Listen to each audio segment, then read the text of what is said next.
कपड़े धोने वाली बहू। शादी के पहले से ही विभा को कपड़े धोने का बड़ा शौक था। कभी नल के नीचे तो कभी तालाब के पास। अरे मेरी नीली वाली लुंगी नहीं दिख रही है। विभा की अम्मा, कहाँ रखी है लुंगी? अरे वो तो विभा ने परसों ही धोकर रखी थी आपकी अलमारी में, देखो वहीं होगी। वो ना मैंने आज धो दी, मुझे लगा कि गंदी हो गई होगी। अरे कैसे गंदी हो गई थी? उसे तो मैंने पहना भी नहीं। हे भगवान, इस लड़की के कपड़े धोने की आदत से परेशान हो गया हूँ मैं।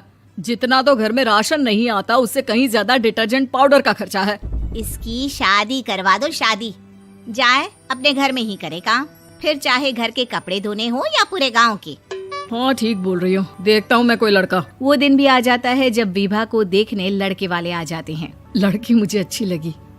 होने वाली सास कहती है, बेटी अगर कुछ पूछना है तो पूछ लो।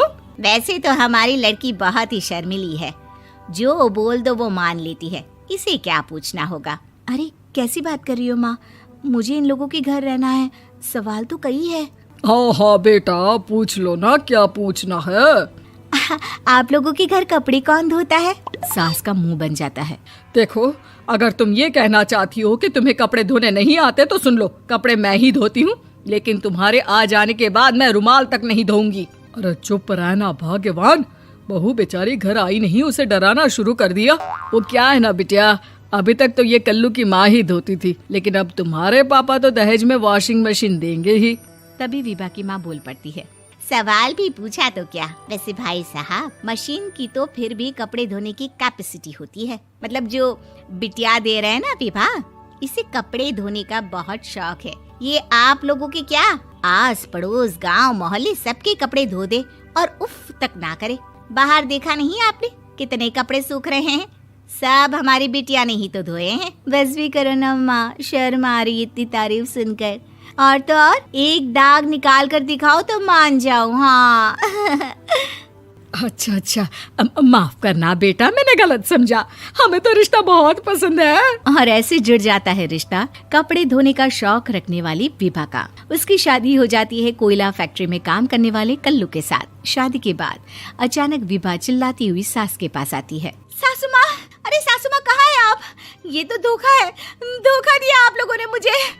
इसे ससुर के चक्कर के बारे में पता चल गया। अरे तो उसमें तुझे क्यों धोखा मिला है? अरे नल में पानी नहीं आता, कपड़े कैसे कब धुलेंगे? अच्छा, तू पानी नहीं आ रहा उसकी बात कर रही है। तो आपने क्या सोचा? कुछ नहीं।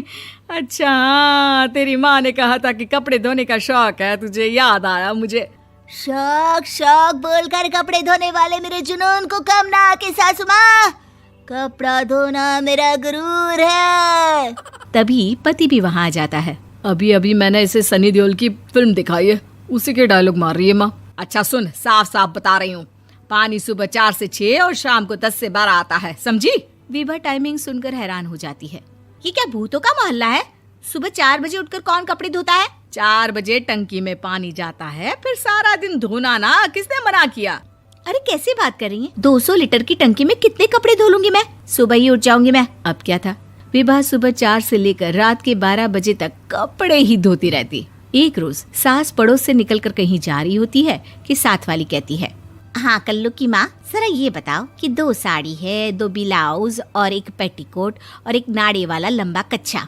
हाँ तो? अरे तो क्या, कितना लोगी धुलाई ये बताओ। धोबन दिख रहे हैं हम क्या? हमारे पति सरकारी नौकरी से अभी रिटायर हुए हैं और बेटा सुपरवाइजर है कोयला फैक्ट्री में।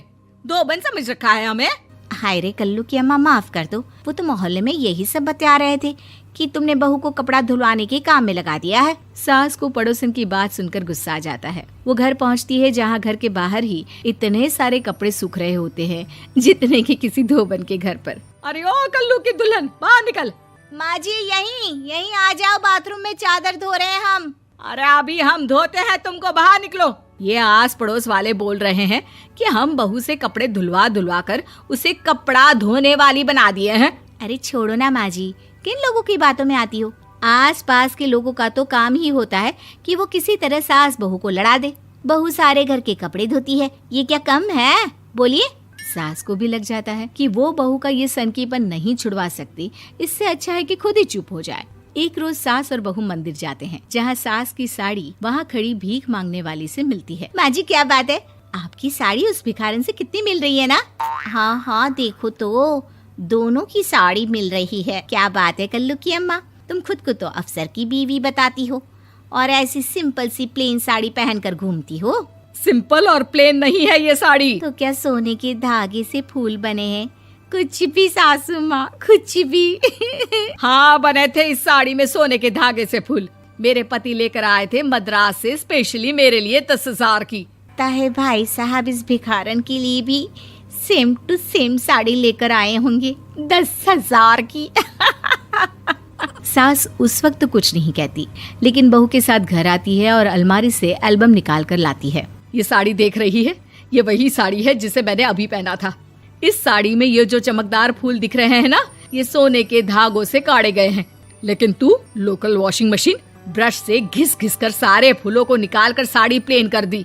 मुझे माफ कर दीजिए सासू माँ। और तो और, जब मैंने तुझे तेरी गलती के लिए कुछ नहीं कहा, लेकिन तूने तो सबके सामने मेरा मजाक ही बना दिया। क्यों? बहू को समझ में आ जाता है कि अब से उसका कपड़े धोना बंद।